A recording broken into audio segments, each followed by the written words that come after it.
Hello everyone, welcome to my mini blog. আজকে আমি যাচ্ছি কৃষ্ণনগর। সকাল সকাল ঘুম থেকে উঠে স্নান করে রেডি হয়ে চলে আসলাম স্টেশনে এসে দেখি ট্রেন চলে এসেছে আর আমি চলে গেলাম সায়নিধি স্টুডিওতে। আর এখানে আমার আজকে ছিল প্র্যাকটিস। তো আমি এই হেয়ারটা করেছি আর আমি বসে গেছি, আমার ওপরে এবার করা হবে হেয়ার প্র্যাকটিস। আর এই যে এখানে সবাই প্র্যাকটিস করছিল হেয়ারে। সবার শেষে আমাকে দেখতে ঠিক এরকম লাগছিল আর আমার মডেলকে, মানে আমি যার উপরে প্র্যাকটিস করেছিলাম তাকে দেখতে ঠিক এরকম লাগছে। তারপর আমি তাড়াতাড়ি করে বেরিয়ে 3টে ট্রেনটা কৃষ্ণনগর থেকে ধরেই আমার বর রানাঘাট থেকে আমাকে নিয়ে আসলো বাড়িতে। আর বাড়িতে এসে ব্যাক টু ব্যাক 3টে ক্লাস আবার যেমন থাকে নাচের, কালকেও সেটা ছিল।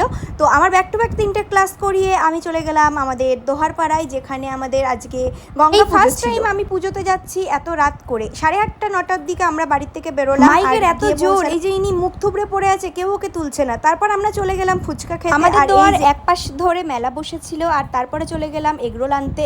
এগরোলের দোকানে গিয়ে দেখা হয়ে গেল এই পুচকুটার